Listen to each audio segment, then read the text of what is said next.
Well, we've got a rather messy picture across much of Europe at this moment in time with a mix of rain, sleet, and snow. And we are seeing the temperatures coming up as the sun is quite strong now at this time of the day. So we are seeing the rain, becoming a little bit more prevalent as opposed to snowfall. It's really during last night and into the early hours of this morning where we've seen some quite widespread snow across.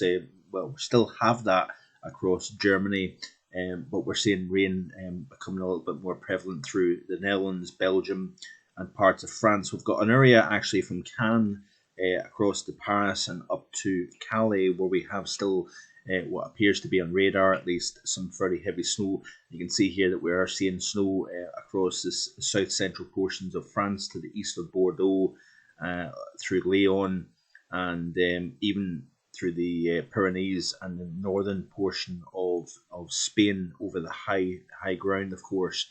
We do have a mix of rain, sleet, and snow moving southwards over Scotland, as you can see here. We had more in the way of snowfall before daylight hours broke, and we are now starting to see a mix changing back over the rain.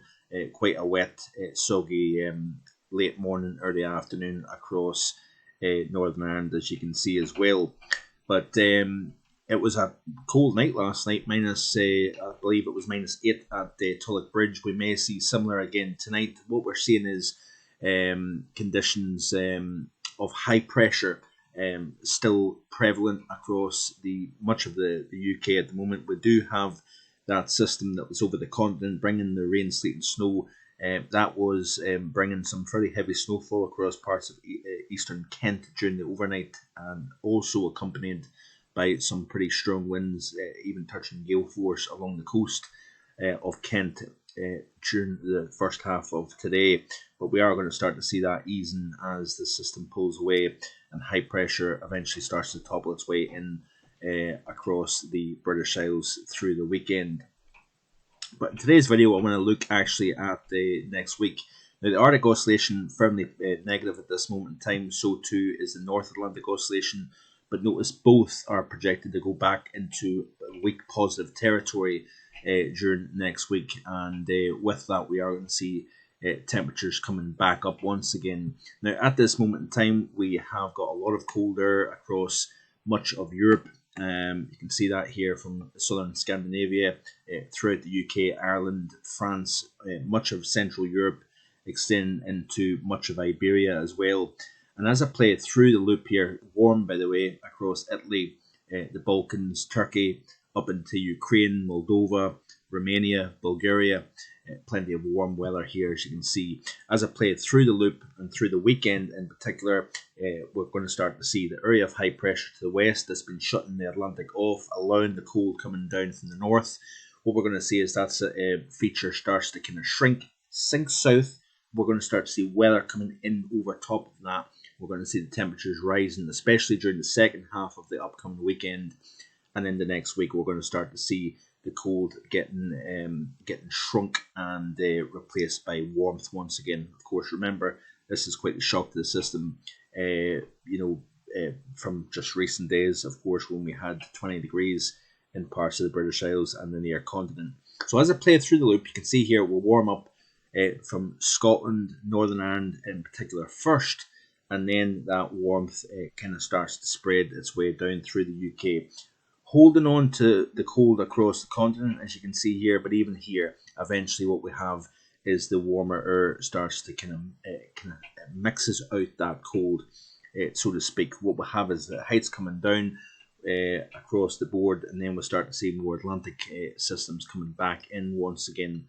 But what is actually quite interesting is we do have, during the course of next week, particularly mid and late week, according to the GFS Ensemble, that is, more chilly air coming back in. What we have is we've got actually a developing, strengthening trough over Scandinavia that expands west to east across the northern portion of the continent, extending into the Atlantic.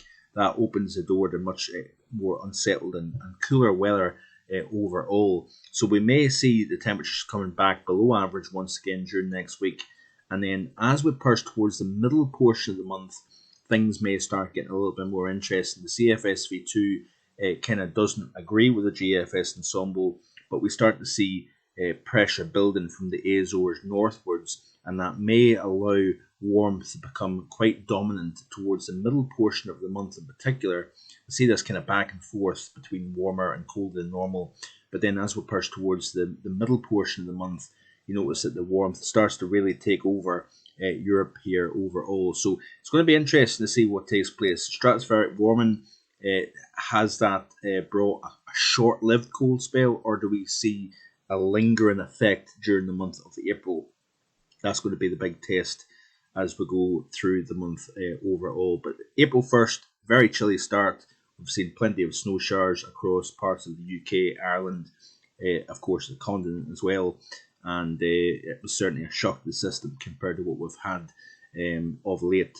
But big test coming up, like I say, between models. The CFSV2 actually has most of Europe below normal through the next 30 days. The GFS ensemble eventually brings something a lot more significant in terms of warmth towards the mid-month. So we'll keep an eye on it. We'll watch this space as we go forward. Thanks for watching. I do always appreciate it. Drop your comments. Send your photographs of the snow on Twitter and I'll retweet that. And keep it right here on my YouTube channel. And we'll continue to watch the pattern as we go forward. Hope you have a great weekend ahead. Bye for now.